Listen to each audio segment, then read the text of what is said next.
Donc aujourd'hui, mon thème n'est pas compliqué, ça va être très simple. On va prendre, je vais demander à ma femme, tiens, de lire, s'il te plaît. On va prendre ensemble le chapitre 4 de Éphésiens. Donc, si vous avez une Bible à la maison, on peut prôner tout simplement le livre d'Éphésiens au chapitre 4. Est-ce que tu peux lire à partir du premier verset jusqu'au verset 16. Alors, verset 1 jusqu'au verset 16. Merci chérie. Je vous exhorte donc, moi le prisonnier dans le Seigneur, à marcher d'une manière digne de la vocation qui vous a été adressée, en toute humilité et douceur, avec patience, vous supportant les uns les autres avec amour, vous efforçant de conserver l'unité de l'esprit par le lien de la paix. Il y a un seul corps et un seul esprit, comme aussi vous avez été appelés à une seule espérance par votre vocation. Il y a un seul Seigneur, une seule foi, un seul baptême, un seul Dieu et Père de tous, qui est au-dessus de tous, et parmi tous, et en tous. Mais à chacun de nous, la grâce a été donnée selon la mesure du don de Christ. C'est pourquoi il est dit, étant monté dans les hauteurs, il a emmené des captifs, et il a fait des dons aux hommes. Or, que signifie « il est monté » sinon qu'il est aussi descendu dans les régions inférieures de la terre? Celui qui est descendu, c'est le même qui est monté au-dessus de tous les cieux, afin de remplir toutes choses. Et il a donné les uns comme apôtres, les autres comme prophètes, les autres comme évangélistes, les autres comme pasteurs et docteurs, pour le perfectionnement des saints en vue de l'œuvre du ministère et de l'édification du corps de Christ, jusqu'à ce que nous soyons tous parvenus à l'unité de la foi et de la connaissance du Fils de Dieu, à l'état d'homme fait, à la mesure de la stature parfaite de Christ. Ainsi, nous ne serons plus des enfants, flottant et emportés à tout vent de doctrine, par la tromperie des hommes, par leur ruse dans les moyens de séduction, mais en professant la vérité dans l'amour, nous croîtrons à tous égards en celui qui est le chef, Christ. C'est de lui, et grâce à tous les liens de son assistance, que tout le corps bien coordonné et formant un solide assemblage tire son accroissement selon la force qui convient à chacune de ses parties et s'édifie lui-même dans l'amour. Amen. Amen. Merci Seigneur. Amen. Alors, merci chérie. Donc, comme vous avez pu l'entendre, peut-être le lire de chez vous, aujourd'hui nous allons parler justement de ce ministère que Dieu a donné à son Église, au corps de Christ, pour justement nous enseigner, nous édifier, nous conduire aussi, pas avec violence, ni avec prétention, hein, bien sûr, nous conduire bien sûr dans les voies du Seigneur, dans la parole de Dieu. Donc vous savez, la Bible déclare, faute de connaissance, mon peuple périt. Le Seigneur Dieu déclare dans sa Bible, faute de connaissance, mon peuple périt. Qu'est-ce que ça veut dire finalement? Ça veut dire que les hommes et les femmes qui se disent en tout cas croyants, qui se disent oui, je connais Dieu, j'aime Dieu, je suis croyant, mais le Seigneur nous dit dans ce verset que ceux qui aiment Dieu, en fait, ils cherchent à le connaître. Et comment peut-on connaître Dieu? C'est pas compliqué, c'est en lisant la Bible. La Bible est la parole de Dieu. La Bible est bonne pour ton âme, mon frère, ma soeur. La Bible, tu as toute l'histoire de l'humanité dans cette Bible. Tu as également dans cette Bible des encouragements, des enseignements, mais surtout tu as une voix bonne et une voix mauvaise, que dit le Seigneur. Il nous dit, rappelez-vous dans sa parole également, la Bible, aujourd'hui, si tu entends ma voix, n'endurcis pas ton cœur, mais plutôt choisis la vie afin que tu vives, et non la mort. Parce qu'il y a deux choix à faire, comme vous le savez tous, hein, depuis notre tendre enfance, qu'est-ce qu'on nous apprend? Les parents, dès notre naissance, qu'est-ce qu'ils nous apprennent? Ils nous apprennent le bien et le mal. Ce qui est bien à faire, ce qui n'est pas bien à faire, ce qui est bien, ce qui est mauvais, ce qui est bon. Hein, c'est un peu comme la nourriture, hein, il y a des choses que vous aimez, des choses que vous n'aimez pas. Ben, c'est un peu pareil avec Dieu, j'aimerais dire. Pas tout à fait ça, bien sûr, mais j'aimerais dire que c'est un peu pareil avec Dieu. Il y a des choses que Dieu va vous demander de faire et que vous n'aimerez pas faire. Et malheureusement, c'est aussi ça la vie chrétienne, hein. Il n'y a pas que autre chose. Mais par contre, une chose est sûre, c'est que des fois Dieu nous demande de faire des choses que nous allons, ah oui, il n'y a aucun souci pour les faire. Hein. Mais par contre, des fois, quand Dieu nous dit, par exemple, bah, tu vois ton voisin là, il n'a rien, tu vas vider la moitié de ton frigidaire et tu vas lui donner. Alors, pour certaines personnes, ils vont dire, ouais, pas de problème, mais pour d'autres, ah ouais, non mais attends, il faut que je me sépare de mon poulet là, que j'aime beaucoup, il faut que je me sépare de mon coca, il faut que je me sépare de plein de choses là, pour aider mon voisin. Ouais, bah s'il a des problèmes, c'est de sa faute, hein. Il avait qu'à faire des bons choix quand il était plus jeune, hein, au lieu d'avoir fait peut-être des bêtises ou je ne sais quoi. Mais mon frère, ma soeur, cette mentalité-là, elle te mène nulle part. Parce que Dieu, il ne fonctionne pas du tout comme ça. Il n'y a aucun intérêt avec Dieu. Il ne prend pas d'intérêt. Au contraire, la Bible déclare également que c'est lui, l'argent et l'or lui appartient. Appartient à qui? À Dieu. Rappelle-toi, c'est lui qui a tout créé. Donc oui, mon frère, ma soeur, encore une fois, nous avons besoin les uns des autres, comme on vient de le lire dans cet épître aux Éphésiens au chapitre 4, ce que ma femme vient de lire, nous avons besoin les uns les autres. Alors là, on va approfondir un peu le sujet tout de même. Il est question de ministère, de ministère chrétien. Ou plutôt, si je puis m'exprimer ainsi, de ministère dans la parole de Dieu, la Bible, mais aussi de ministère dans l'Église. Alors rappelez-vous, pour ceux qui ne connaissent pas, l'Église, ce ne sont pas les murs, non. L'Église, ce sont les personnes qui forment justement cette communauté, cette communion de frères et sœurs chrétiens. Donc, rappelez-vous encore, pour ceux qui ne connaissent pas, quand on parle d'église, ça ne veut pas dire les murs, la jolie cathédrale ou le joli petit château ou ainsi de suite, ou la jolie petite église. Non, non. L'église, ce sont les frères et sœurs qui composent cette église. C'est des hommes, c'est des femmes, c'est la chair, le sang, et aussi l'âme et l'esprit. Amen. Donc, rappelez-vous, l'église, c'est cela, c'est pas des murs. Hein, je tiens bien à le signaler. Donc, il est dit quoi dans ces versets, tout simplement, de Éphésiens chapitre 4? Il est dit que nous avons besoin les uns des autres. Rappelez-vous, si l'œil dit à l'oreille que je n'ai pas besoin de toi, ou si l'oreille dit à l'œil, je n'ai pas besoin de toi, bah, il va manquer quelque chose. Tout simplement. Ou bien, si vous préférez, un exemple, qui peut parler à tout le monde. Une voiture, si vous enlevez une roue des 4 roues de la voiture, est-ce que vous croyez que cette voiture va bien fonctionner?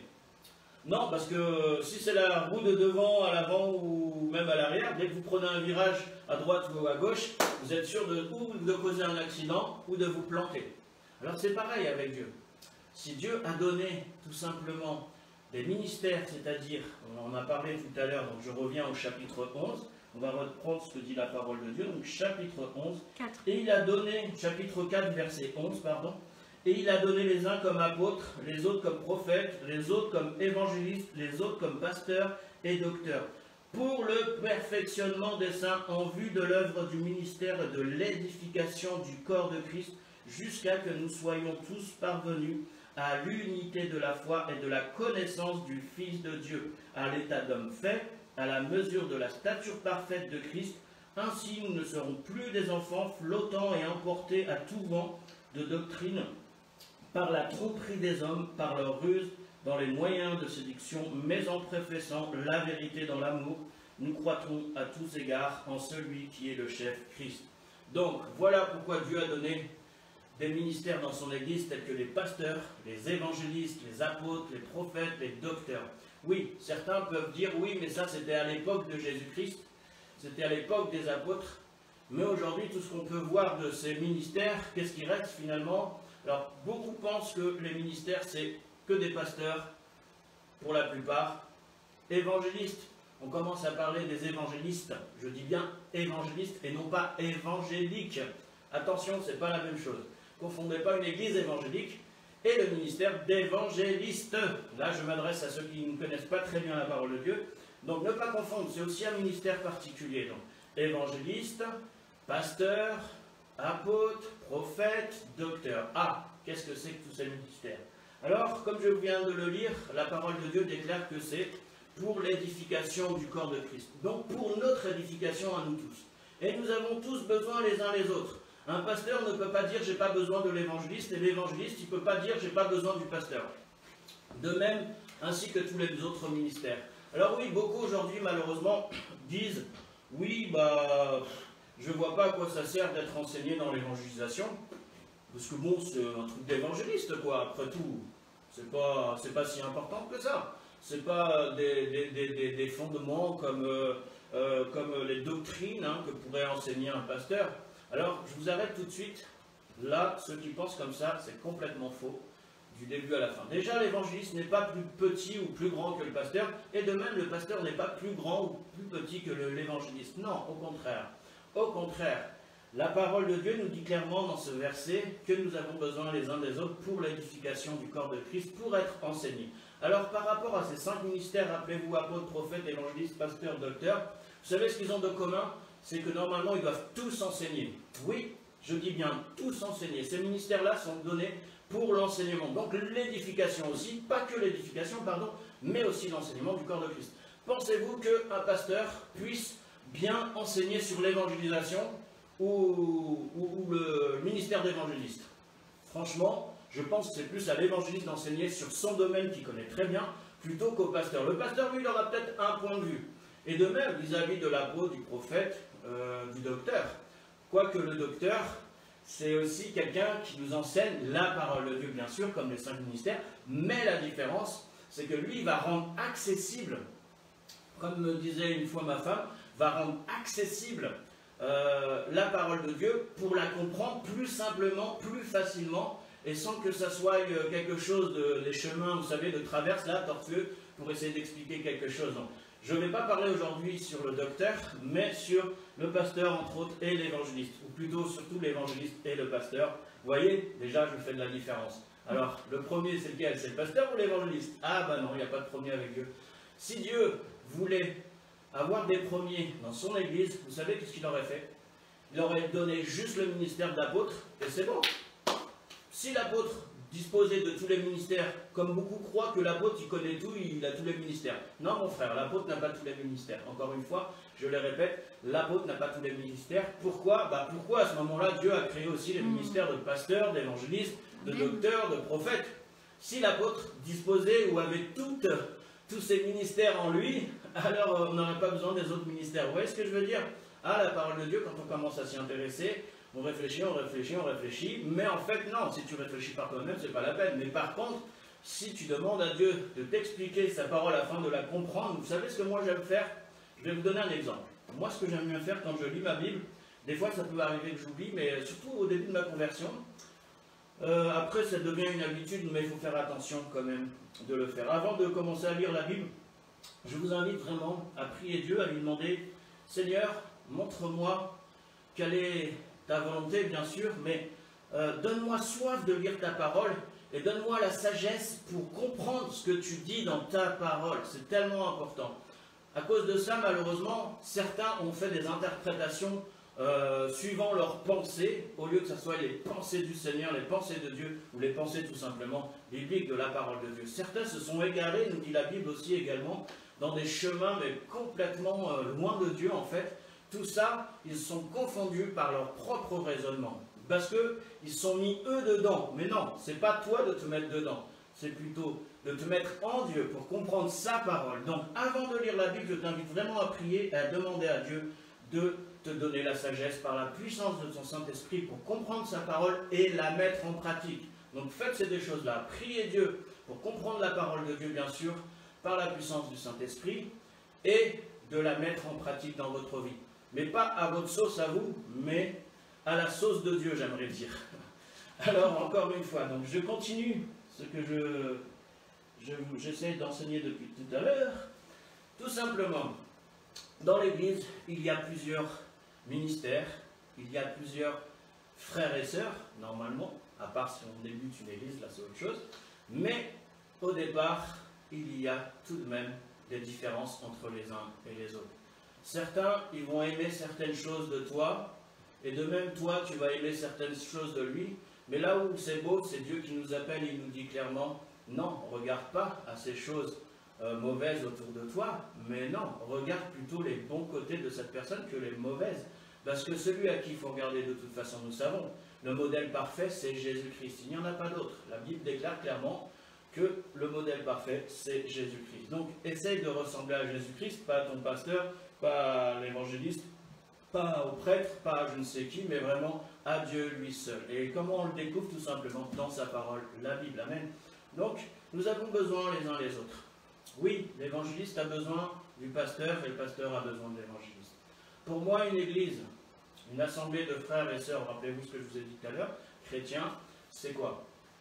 Elles sont faites de personnes, d'individus, avec des blessures aussi, avec des choses que tout le monde a vécues finalement, en bien comme en mal. Mais donc, on ne peut pas se comparer aux autres finalement, parce qu'on est tous différents.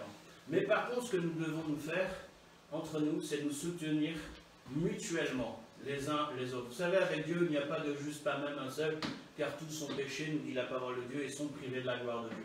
Donc encore une fois, moi je vous invite à vous rapprocher d'une assemblée, mais ce n'est pas à l'assemblée de se faire à vous, mais plutôt à vous de se faire dans l'assemblée, de se fondre dans l'assemblée.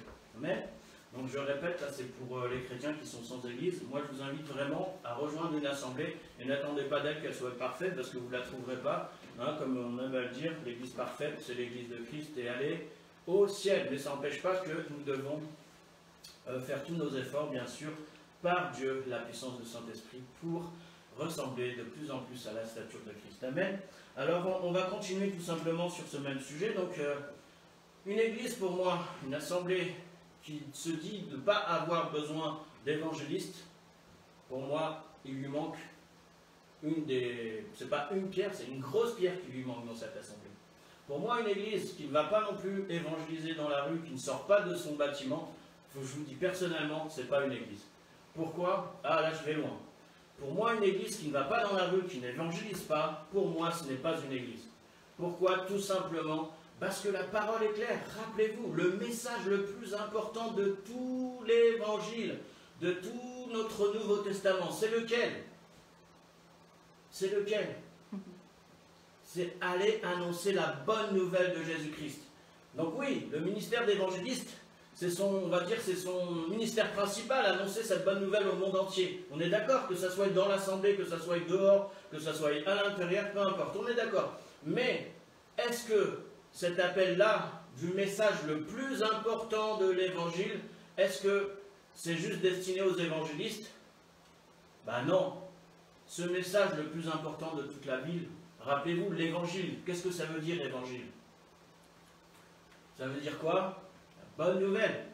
La bonne nouvelle de quoi? La bonne nouvelle du salut en Jésus-Christ. Donc, cette bonne nouvelle n'a pas été confiée juste aux évangélistes, mais à tous les ministères ainsi qu'à tous frères et sœurs chrétiens. Donc celui qui me dit, ou qui est dans une église qui n'évangélise pas, moi je te dis, va voir ton pasteur et pose-lui cette question et demande-lui, tu vas voir selon ce qu'il va te répondre, mais je t'assure mon frère, c'est pas normal. Une église qui n'évangélise pas au moins une fois dans la semaine, au moins 2 fois dans la semaine, ou même plus que ça, pour moi c'est pas une église. Je vous dis franchement ce que j'en pense. Tant pis si je vais me faire peut-être des ennemis ou je ne sais quoi. En tout cas j'aime tout le monde, il n'y a pas de souci. Mais, ou en tout cas ceux qui aiment Dieu, ça c'est sûr, et qui le suivent, amen. Mais une chose est sûre, une église qui n'évangélise pas, pour moi, ce n'est pas une église. Parce que il manque le message le plus important dans cette église. Bien sûr, tous les messages de la parole de Dieu sont importants, on est d'accord. Et puis certains iront même dire, oui, mais c'est parce que c'est les évangélistes qui pensent comme ça, ils ramènent tout à leur ministère parce qu'ils sont évangélistes, alors pour eux, tout le monde doit être comme eux. Ou bien les pasteurs, ah oui, mais pour eux, ils pensent différemment, donc il faudrait que tout le monde soit comme eux. Mais non, moi je vous dis clairement, c'est pas moi qui le dis, c'est la Bible, Dieu le Seigneur. Ton évangile, il ne s'appelle pas évangile, il s'appelle évangile, il ne s'appelle pas pasteur, il ne s'appelle pas évangéliste, il ne s'appelle pas apôtre, il ne s'appelle pas prophète, mais ton évangile, mon frère, ma soeur, ton Nouveau Testament, c'est l'évangile de Dieu. Et l'évangile veut dire bonne nouvelle du salut en Jésus-Christ, l'évangile. Donc le message le plus important, oui, tu peux être d'accord ou pas d'accord avec moi, mais en tout cas ce que nous dit la Bible, c'est que le message le plus important, c'est l'annonce de la bonne nouvelle. Et l'annonce à qui? À tout le monde, toute créature sur terre, tous les hommes, toutes les femmes de cette planète, il faut leur annoncer la bonne nouvelle du Seigneur Jésus-Christ. Voilà la mission principale que le Seigneur nous a demandé d'abord. Rappelez-vous Matthieu 28, allez par toutes les nations, faites des disciples, baptisez-les au nom du Père, du Fils et du Saint-Esprit, et enseignez-leur à observer ce que je vous ai prescrit. Alors, en disant cela, est-ce que je dis que les choses sont justes en disant cela? Que ça ne veut pas dire que les autres ministères ne sont pas importants? Si les autres ministères sont importants, mais là encore une fois, ce que je suis en train de te dire, mon frère, ma soeur, c'est que annoncer cette bonne nouvelle n'appartient pas qu'aux évangélistes, mais à tous les frères et sœurs chrétiens, que tu sois débutant dans la foi, que tu sois ancien dans la foi, ton droit, c'est aussi d'annoncer cette bonne nouvelle de l'évangile. Et bien sûr, être enseignable. Bien sûr, de chercher l'enseignement. Bien sûr, quand on est pasteur, effectivement, c'est aussi, le but n'est pas que d'aller annoncer cette bonne nouvelle, mais c'est aussi d'édifier l'assemblée, l'église. Mais malheureusement, de nos jours, le pasteur, il a toutes les casquettes. Alors, il est pasteur, il est évangéliste, il est prophète, il est docteur, il a un peu de tout, quoi. Hein. Alors que non, pas du tout. Le pasteur, son ministère, comme on le sait dans la parole de Dieu, rappelez-vous, je vous invite à lire entre autres Timothée, Timothée de Timothée.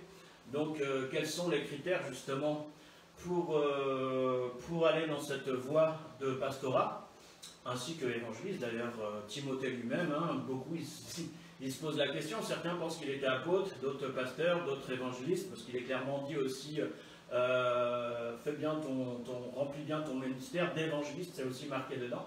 Mais pas que. Je pense personnellement que Timothée était à la fois peut-être un peu, il avait peut-être un peu tous ces ministères-là finalement. Mais bon, on ne va pas débattre là-dessus aujourd'hui. Bref.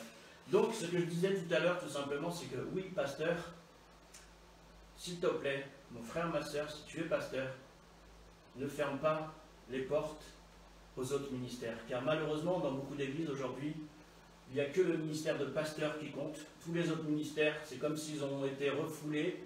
Ou bien quand il y a quelqu'un qui commence à se faire connaître, à devenir connu, généralement, malheureusement, certains pasteurs, je ne dis pas tous les pasteurs, mais certains pasteurs, ils vont bloquer, ils vont fermer la porte là. Pourquoi? Parce que ça les dérange quelque part. Et en même temps, c'est qu'ils ne comprennent pas forcément le ministère de l'autre. Par exemple, dans cette fameuse pastorale des évangélistes et pasteurs rassemblés, il était question de quoi?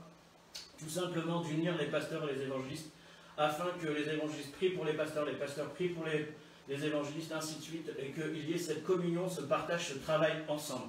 Et malheureusement, beaucoup d'églises maintenant travaillent juste avec le ministère de pasteur, mais l'évangéliste n'a pas sa place dans l'église, ou très peu. De même, celui qui est payé actuellement, c'est le pasteur, c'est pas l'évangéliste. J'en connais très peu qui sont payés en tant qu'évangéliste. Alors que le travail qu'ils font n'est pas moindre. Hein. Dieu leur a confié quand même une des plus grosses missions finalement, annoncer la bonne nouvelle de Jésus-Christ, pas seulement dans les endroits bien confortables, mais aussi dans des endroits, dans des bouches, et dans des lieux où c'est vraiment désertique, ou bien c'est vraiment chaud de rentrer dans ces quartiers, par exemple, pour annoncer cette bonne nouvelle. Donc, c'est pour vous dire, voilà, ne soyons pas ingrats, mais en tout cas, nous avons tous besoin les uns des autres dans le corps de Christ. Amen. Alors maintenant, je vais parler un peu plus du pasteur. Alors finalement, qu'est-ce que le pasteur? Alors la parole de Dieu nous dit que le pasteur, on a l'habitude en tout cas de dire que c'est un bon berger, voilà, c'est un berger, c'est quelqu'un qui conduit les brebis vers les droits chemins, c'est quelqu'un qui a beaucoup d'amour, qui a du cœur, ainsi de suite, et qui est en souci, en peine pour les âmes quand elles traversent des moments difficiles. Alors j'aimerais dire que oui, c'est vrai, mais normalement, même si c'est son cœur est plus attaché à cela, le cœur de pasteur en tout cas, mais ne pas oublier aussi les autres ministères, que eux aussi, ils devraient avoir cette compassion pour les âmes, pas juste les âmes perdues, là je pense aux évangélistes, pas juste pour les âmes perdues, mais aussi pour les âmes blessées. Il y a aussi besoin de la guérison, qu'il y a aussi besoin de faire tout un travail après leur avoir annoncé la bonne nouvelle de Jésus-Christ et après avoir cru, ils ont aussi besoin d'avancer avec le Seigneur. Donc, oui, ne laissons pas juste le pasteur, justement, tout seul en train de gérer toutes ces choses, parce que, rappelez-vous, l'évangéliste aussi est appelé à enseigner, l'apôtre aussi, le prophète aussi, le docteur aussi. Donc, oui, frères et sœurs, ne laissons pas les pasteurs seuls. Vous savez pourquoi est-ce qu'il y a tellement de dépression chez les pasteurs?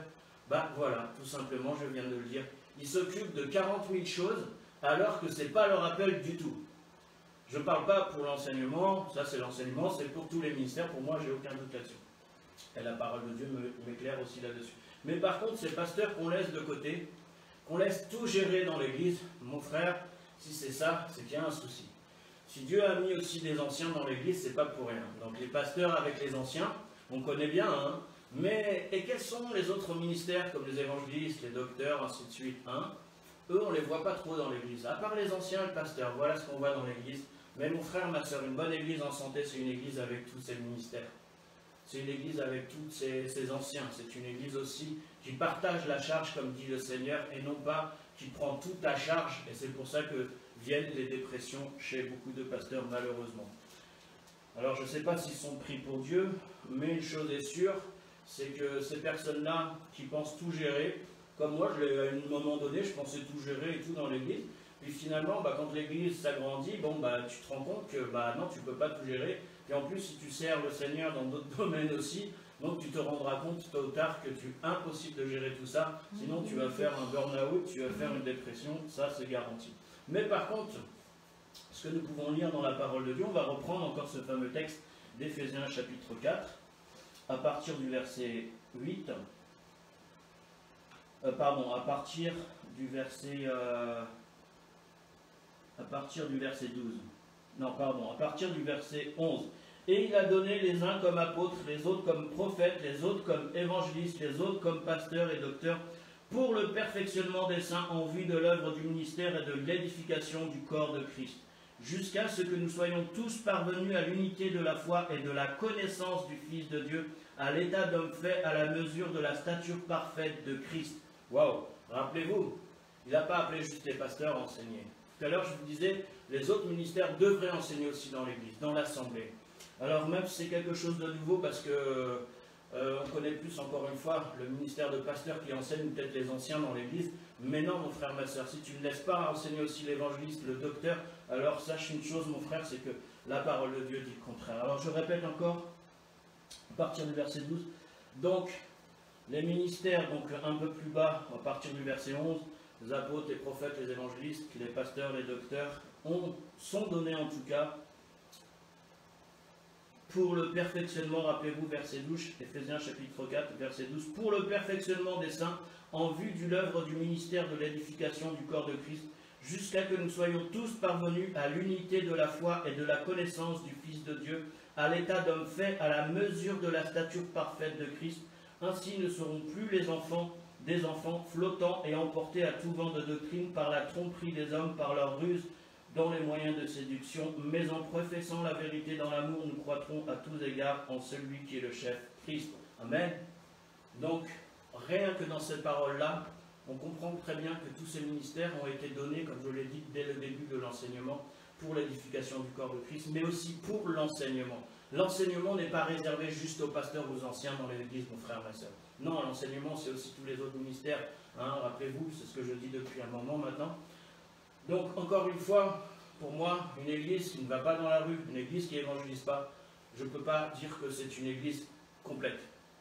Ou plutôt un semblant d'église, mais il manque des pierres fondamentales dans cette église, dans cette assemblée, dans cette église. Donc, oui, normalement, une église en bonne santé, c'est une église qui est aussi visible à l'extérieur comme à l'intérieur. Amen. Alors, tout simplement, c'est un peu bizarre ce que je vais dire, mais comment est-ce qu'on peut être visible de l'intérieur? S'il n'y a pas de fenêtre, quand on est dans une maison, dans une pièce, dans un cinéma, est-ce qu'on peut voir ce qu'il y a à l'intérieur du cinéma quand on est dans un cinéma? Non, c'est pas possible. Pourquoi? Parce qu'on est enfermé à l'intérieur. Par contre, si je veux voir ce qui se passe à l'extérieur, j'ai besoin d'avoir une vue d'extérieur. Donc je vais sortir dans la rue pour avoir cette vue. Donc l'église, le rôle de l'église, n'est pas juste d'être à l'intérieur et de vivre entre nous, chrétiens, voilà, mais c'est aussi l'église d'être à l'extérieur. Pour moi, une église qui n'est pas à l'extérieur et qui reste que à l'intérieur entre ces quatre murs, c'est pas une église. Pour moi, c'est pas une église. C'est une communion, oui, mais une église qui n'est pas vue à l'extérieur, pour moi, c'est pas une église. Bien sûr, je ne parle pas des murs, on est d'accord, on parle des hommes, des femmes qui forment cette église.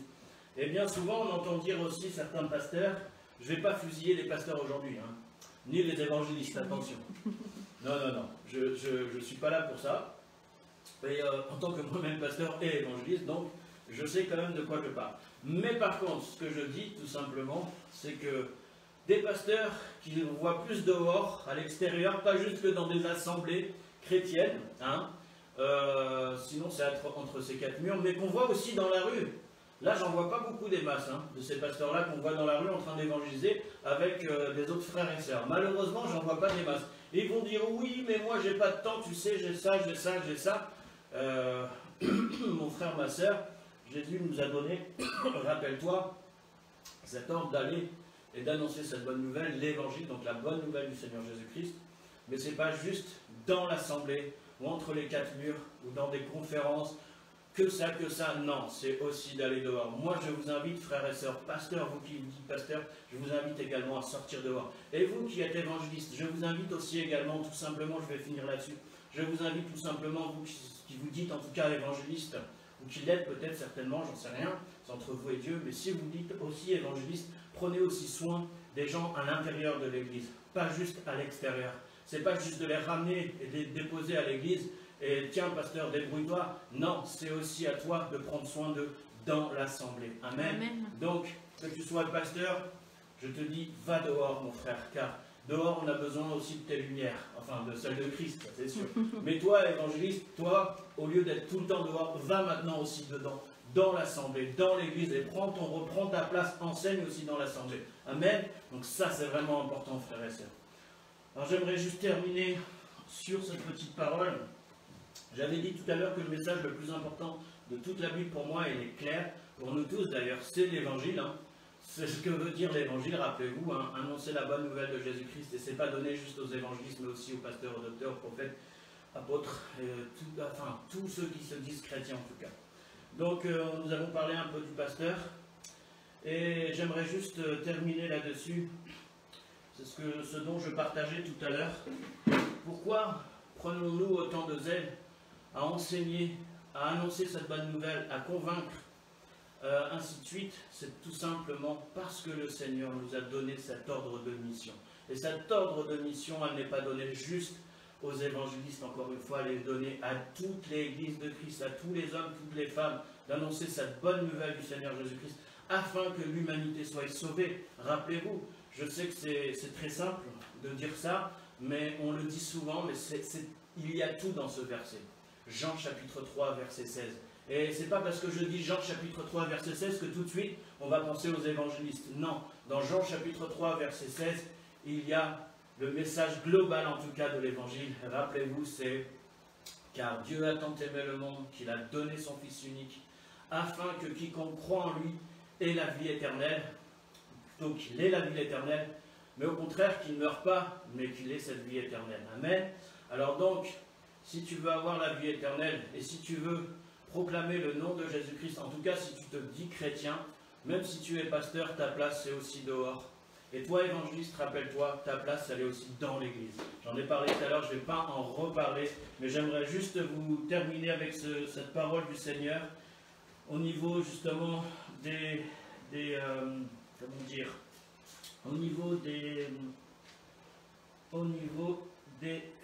dons spirituels, entre autres. J'aimerais partager ça avec vous, ce sera pour dimanche prochain. Alors, quel est mon don spirituel? Peut-être, toi, tu te dis, bon, moi, je suis chrétien, je connais un peu le Seigneur, tout ça, mais où est-ce que Dieu m'appelle? Est-ce que je suis appelé à être dans un ministère comme celui d'évangéliste ou de pasteur ou autre? Ou bien, est-ce que je suis appelé à servir tout simplement dans l'église avec les moyens que j'ai, à bénir, peu importe. Hein. Donc, on va lire tout simplement Romains chapitre 12. Je vous exhorte donc, frères, par les compassions de Dieu, à offrir vos corps comme un sacrifice vivant, saint, agréable à Dieu, ce qui sera de votre part un culte raisonnable. Ne vous conformez pas au siècle présent, mais soyez transformés par le renouvellement de l'intelligence, afin que vous discerniez quelle est la volonté de Dieu, ce qui est bon, agréable et parfait. Par la grâce qui m'a été donnée, je dis à chacun de vous de n'avoir pas de lui-même une trop haute opinion, mais de revêtir les sentiments modestes selon la mesure de foi que Dieu a départie en chacun. Car comme nous avons plusieurs membres dans un seul corps, et que tous les membres n'ont pas la même fonction, ainsi nous qui sommes plusieurs, nous formons un seul corps en Christ, et nous sommes tous membres les uns des autres. Puisque nous avons des dons différents selon la grâce qui nous a été accordée, que celui qui a le don de prophétie l'exerce en proportion de la foi. Que celui qui est appelé au ministère s'attache à son ministère. Que celui qui enseigne s'attache à son enseignement, et que celui qui exhorte à l'exhortation, que celui qui donne la face avec libéralité, que celui qui préside le fasse avec zèle, que celui qui pratique la miséricorde le fasse avec joie. C'est aussi des dons tout cela. Donc, que l'amour soit sans hypocrisie, ayez le mal en horreur, attachez-vous fortement au bien, par amour fraternel, soyez pleins d'affection les uns pour les autres, par honneur, usez de prévenance réciproque, ayez du zèle et non de la paresse, soyez fervents d'esprit, servez le Seigneur, réjouissez-vous en espérance, soyez patients dans l'affliction, persévérez dans la prière, pourvoyez aux besoins des saints, exercez l'hospitalité, bénissez ceux qui vous persécutent, bénissez et ne maudissez pas, réjouissez-vous avec ceux qui se réjouissent, pleurez avec ceux qui pleurent, ayez les mêmes sentiments les uns envers les autres, n'aspirez pas à ce qui est élevé, mais laissez-vous attirer par ce qui est humble, ne soyez point sages à vos propres yeux, ne rendez à personne le mal pour le mal, ne rendez à personne le mal pour le mal, recherchez ce qui est bien devant tous les hommes, s'il est possible, autant que cela dépend de vous, soyez en paix avec tous les hommes. Ne vous vengez point vous-même, bien-aimés, mais laissez agir le colère, car il est écrit, à moi la vengeance, à moi la rétribution, dit le Seigneur. Mais si ton ennemi a faim, donne-lui à manger. S'il a soif, donne-lui à boire. Car en agissant ainsi, tu amasseras des charbons ardents sur sa tête. Ne te laisse pas vaincre par le mal, mais surmonte le mal par le bien. Amen. Amen. Alléluia. Donc ce que j'ai essayé de vous dire tout simplement depuis ce matin, je termine avec ces versets, c'est ne te laisse pas vaincre par le mal, mais surmonte le mal par le bien. Donc Dieu ne nous demande pas de nous monter en orgueil. Moi je suis ministre un tel, moi je suis pasteur un tel, moi je suis évangéliste un tel. Non, Dieu c'est pas ce qu'il nous dit dans sa parole de Dieu. Non, Dieu il nous demande d'être humble et de reconnaître aussi quand on a marché pendant des années peut-être. C'est pas évident hein, de changer de voie, de façon de penser plutôt, alors qu'on croyait qu'on était dans le bon chemin, la bonne façon de faire. Non, c'est pas évident. Mais par contre, une chose est sûre, c'est que là, le Seigneur nous dit clairement qu'il faut beaucoup aussi d'humilité pour reconnaître quand on a tort. Vous savez, le comble de l'orgueil, c'est quoi? Le comble de l'orgueil, c'est qu'on ne voit pas qu'on est orgueilleux. Eh oui, c'est ça le comble de l'orgueil. C'est qu'on ne sait même pas, on ne s'en rend même pas compte qu'on est orgueilleux, mais on croit qu'on est dans le droit chemin, qu'on est dans la bonne façon de penser, d'agir, de faire. Alors, encore une fois, je ne critique aucun ministère, je ne critique aucun pasteur, je ne critique aucun serviteur, aucun évangéliste, rien de tout ça. Mais je dis juste que, est-ce que nous sommes vraiment à la bonne place, là où nous sommes? Est-ce que nous faisons ce qu'il faut? Et rappelons-nous, nous avons du temps en ce moment avec le confinement. Là, c'est un temps, je pense, et j'en suis même convaincu, où le Seigneur est en train de nous mettre à part pour nous dire, bon, voilà, qu'est-ce qui va pas chez toi, entre autres, hein, pas que ça, bien sûr. Est-ce que je suis tes voix, mon Dieu, ou bien est-ce que c'est mes voix que je suis en croyant que c'est les tiennes? Ah, ça peut arriver. Et malheureusement, c'est beaucoup de personnes qui sont dans ce cas-là. Donc, encore une fois, je vous invite à tout simplement méditer, à demander à Dieu, est-ce que si toi tu es serviteur de Dieu, en tant que pasteur ou évangéliste, ou bien tout simplement tu es un serviteur tout court, sans être forcément dans un ministère, mais tu sers le Seigneur, comme chaque chrétien devrait servir le Seigneur, c'est peut-être aussi le moment où Dieu te demande, mets-toi à part et laisse-moi te parler et surtout écoute-le. Pas juste toi qui parles, mais laisse-le te parler, plutôt écoute-le. Arrête de parler et sois à son écoute. Et pose-lui les questions, demande-lui est-ce que je suis dans le droit chemin? Est-ce que ce n'est pas mes pensées qui ont été tordues dans un moment donné de ma vie? Ou bien est-ce que ce que je fais est selon ta volonté, mon Dieu? Alors je vous invite tout simplement à prier là où vous êtes et à te demander tout simplement à Dieu, montre-moi si je me suis égaré loin de toi, montre-moi Seigneur mon Dieu si mes pensées ont été floutées ou tout simplement déviées de ce que tu appelais, de ce que tu appelles Seigneur. Alors merci encore une fois de nous poser cette question ce matin. Est-ce que je fais ce que Dieu me demande de faire? Est-ce que je fais sa volonté? Et si je ne la fais pas, pourquoi? Alors j'en parlerai dimanche prochain, mais en tout cas, une chose est sûre, demandez à Dieu pourquoi est-ce que, peut-être si vous n'êtes pas encore en train de faire sa volonté, que vous le savez pertinemment, c'est important de demander à Dieu pourquoi. Alors même si vous n'avez pas la réponse tout de suite, mais je suis persuadé que si vous priez dans votre cœur là je m'adresse notamment aux chrétiens, si vous priez dans votre cœur, Dieu il va vous montrer pourquoi, il va même vous guérir. Amen, même si ça peut prendre du temps. Amen. Alors encore une fois, soyons unis les uns avec les autres et pas divisés, mais revenons à la parole de Dieu, qui est la Bible bien sûr, mais surtout à cet appel qui nous donne à tous, nous qui nous disons chrétiens.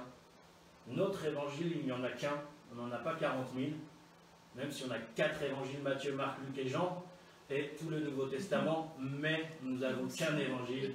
Et le mot évangile veut dire annoncer tout simplement la bonne nouvelle du salut. L'annonce de la bonne nouvelle du salut, plutôt bonne nouvelle du salut en Jésus-Christ. Voilà ce que veut dire aussi l'évangile.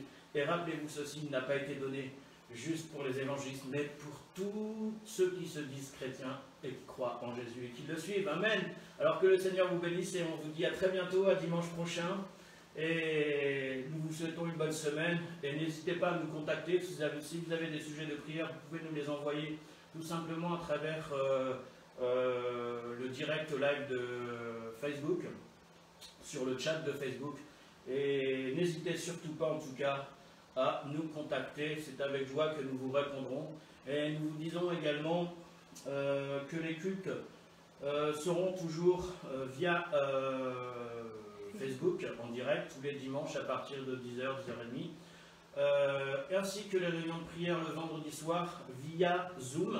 Alors ceux qui veulent se connecter pour les réunions de prière, vous pouvez nous envoyer tout simplement vos coordonnées et nous vous transmettrons le code de Zoom pour pouvoir être en prière via Internet, encore une fois, par vidéoconférence le vendredi soir de notre église, Communauté chrétienne Arbre de Dieu, Vie des Deux Silos, qui se tient à 20h. Nous vous bénissons et nous vous disons à très bientôt, que le nom du Seigneur soit béni. À très bientôt, bye bye, soyez bénis.